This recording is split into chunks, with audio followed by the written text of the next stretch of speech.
Hadirin dan pemirsa yang berbahagia, tanpa perlu berlama-lama, mari kita akan mulai ke sesi GPR Conference 2022 dengan tema Optimalisasi Digital GPR menuju era Metaverse yang akan menampilkan dua pembicara. Dan untuk pembicara yang pertama pada sesi kali ini akan disampaikan oleh Bapak Profesor Dr. Widodo Muktio selaku co-founder dari GPR Institute. Baik, pada kesempatan kali ini Bapak Profesor Dr. Widodo Muktio akan menghadirkan dengan judul Step Ahead GPR dalam merebut simpati publik di tengah akselerasi teknologi. Langsung saja kami hadirkan di sini Bapak Profesor Dr. Widodo Muktio. Kita berikan tepuk tangan secara virtual yang meriah. Kami persilakan. Assalamualaikum warahmatullahi wabarakatuh. Selamat siang, salam sejahtera untuk kita sekalian. Om Swastiastu, Namo Buddhaya, salam kebajikan. Yang saya hormati Bapak Dirjen IKP Kominfo yang diwakili oleh Bapak Direktur Pengelolaan Media, juga yang kami hormati Wakil Ketua IPRA, Bapak Ibu Dr. Diah ya, serta yang saya banggakan teman-teman founders GPR Institute, dan yang saya banggakan teman-teman penerima Top GPR Award dimanapun Anda berada. Puji syukur mari kita panjatkan kehadirat Allah Tuhan Yang Maha Kuasa. Pada kesempatan ini kita bisa kumpul di virtual untuk bisa merefleksikan diri bahwa kita ini adalah humas dan humas pemerintah. Rasanya ada satu hal penting yang selalu melekat di dalam profesi kita, bahwa komunikasi menjadi instrumen yang sangat penting, esensial untuk membangun fungsionalisasi peran kita menjadi oksigen bangsa untuk menyalurkan semua kekuatan stakeholder yang ada di dalam bangsa ini. Di dalam pembukaan UUD 45 jelas sekali disampaikan bahwa dengan komunikasi sebagai oksigen kita bisa menjadi apa yang disebut dengan komunikasi akan menjadikan kita melindungi bangsa ini, kemudian juga memajukan kesejahteraan umum antar warga masyarakat, mencerdaskan kehidupan bangsa, dan juga tidak kalah pentingnya dengan komunikasi kita bisa ikut serta di dalam perdamaian dunia ini. Bapak Ibu yang saya hormati, izinkan saya melanjutkan apa yang tadi sudah disampaikan oleh Bapak Direktur Pengelolaan Media dan juga Ibu Dr. Diah, yang rasanya jumbo sekali. Apresiasi terhadap awarding GPR Institute ini adalah wujud di mana kita ingin melihat prestasi dari Bapak Ibu sekalian sebagai institusi humas pemerintah. Rasanya sejauh mana kita sudah melangkah lebih jauh, dan rasanya di era digital ini kita bisa dinilai dengan terbuka, transparan. Oleh sebab itu, apresiasi dari situs GPR ini adalah bagian dari kontrol publik yang mudah-mudahan bahwa kerja kita ini adalah kerja profesional, bahwa kerja kita ini berprestasi dan juga menjadi membanggakan. Teknologi yang hadir di tengah-tengah kita tidak sekedar mentransformasikan pola perilaku kita, tetapi juga mendrive semua perilaku yang ada di dalam masyarakat, yang ternyata teknologi menjadikan enabler, teknologi menjadikan pemicu kita bisa berubah dengan mindset yang baru. Perubahan mindset membutuhkan pola kerja manusia. Kita semuanya ini adalah ciptaan Allah Tuhan Yang Maha Kuasa. Teknologi ciptaan manusia. Sehingga apa? Sehingga kita mesti mampu menjadikan teknologi itu menjadi alat bantu kita untuk mendiseminasi informasi dalam konteks komunikasi publik. Dan yang tidak kalah pentingnya bahwa Presiden selalu mengingatkan kita tidak hanya send, tidak hanya terkirim, tapi juga deliver. Harus difahami, harus dimengerti. Oleh sebab itulah memahami ini adalah persoalan efek. Persoalan tidak hanya kognitif ngerti, tetapi juga sampai afeksi, sampai pada perilaku. Bahwa pembangunan yang kita lakukan sudah pada on the right track, dan kita menjadi warga negara mampu berpartisipasi ke sana. Jadi kinerja kita rasanya itu akan dilihat secara kuantitatif sekaligus kualitatif. Jadi kuantitatif dan kualitatif ini bagian dari goal teman-teman IPRA Humas dan jajarannya untuk bisa kemudian dilihat apakah pantas institusi yang saya pimpin, sistem yang saya bangun, itu mampu melahirkan satu efek yang ketiga-tiganya, kognitif, afektif, dan psikomotor. Bapak Ibu yang saya hormati, ini adalah hal yang tidak simpel. Karena apa? Ternyata sekarang ini banyak riset yang menyebutkan bahwa dengan adanya teknologi ini, maka akan ada namanya blind zone. Teknologi yang berubah sangat cepat, itu kadang-kadang telat diikuti oleh kognitif kita, kemampuan kita. Jadi kita kadang-kadang kalah cepat mensikapi adanya teknologi yang berubah cepat. Termasuk juga kita baru saja semangatnya adalah kita harus 4G, terkoneksi, semakin digital semakin maju.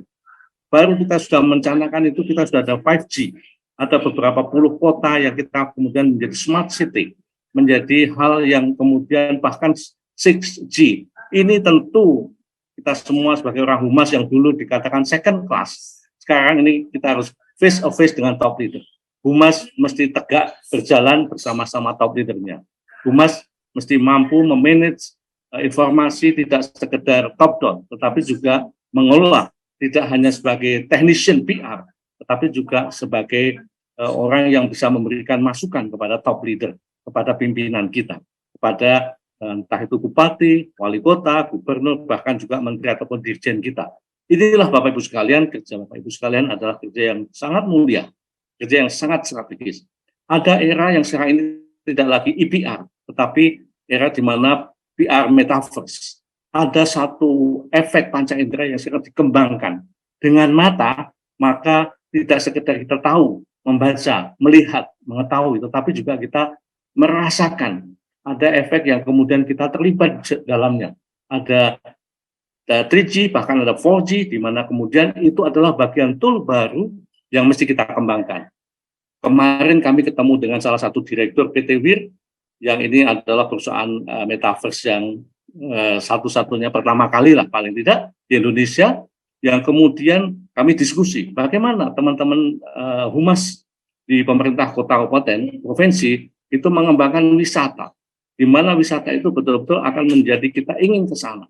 Kalau belum, ya lewat metaverse-nya. Jadi daya tariknya, daya ungkitnya dengan teknologi metaverse tentu akan menjadi kekuatan yang lebih lagi. Tinggal sejauh mana kita mampu mengelola manajemen itu. Nah, oleh sebab itulah maka ini menjadi kekuatan baru menembus sampai pada tidak hanya akal, tetapi juga hati. Kemudian juga akhirnya menumbuhkan keinginan kita untuk selalu traveling. Era traveling adalah era yang membangun investasi, membangun image, reputasi daerah yang sangat penting. Oleh sebab itulah pimpinan daerah, humas daerah menjadi sangat strategis di dalam membangun PAD daerah dan seterusnya akan membangun reputasi kebangsaan kita ini.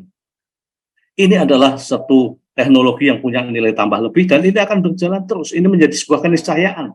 Kita nggak bisa lagi menunggu, mari kita berlomba-lomba untuk bisa melahirkan teknologi, melahirkan sistem komunikasi sesuai dengan zamannya. Meskipun kadang-kadang kita telat, tapi jangan sampai kita telat terlalu lama. Inilah sebetulnya standing position GPR, IPRA itu harus sama dengan standing position PR society, standing position per humas, di mana di dalamnya ada inovasi, ada kreativitas, ada senjata yang selalu dipegang oleh humasnya. Kita jangan sampai terjebak humas pemerintah hanya humas mengandalkan akun pemerintah saja. Sementara kita punya ribuan anggota IPRA humas, tetapi dia tidak punya senjata yang kemudian ditembakkan melalui medsosnya, ditembakkan melalui akun dan followernya. Sehingga apa? Paling tidak bayangan kami, kalau humas pemerintah itu menjadi pasukan humas yang lokomotifnya, maka masyarakat Indonesia seperti cita-citanya per humas adalah masyarakat di mana bangsa Indonesia itu adalah 270 juta humas pemerintah, humas bangsa. Nah, inilah yang saya kira kita jangan sampai membuat kotak-kotak, membagi-bagi antara swasta dan pemerintah. Karena praktek kerja kita ini fungsional. Peranata humas itu adalah kerja fungsional, di mana otak kita harus otak fungsional. Dan kinerja awarding kali ini adalah ingin melihat sejauh mana kemampuan kita mencairkan kebekuan mindset kita, birokrasi kita, untuk kemudian humas itu adalah profesional. Humas itu harus standing posisinya global. Humas itu harus menggunakan teknologi yang maju. Jangan sampai kita kalah dengan swasta. Ini Pak Nur Sodik Budiah ini yang saya kira akan punya tanggung jawab yang tidak gampang. Kami sebenarnya mendorong teman-teman, ayo kita nilai, kita berikan apresiasi.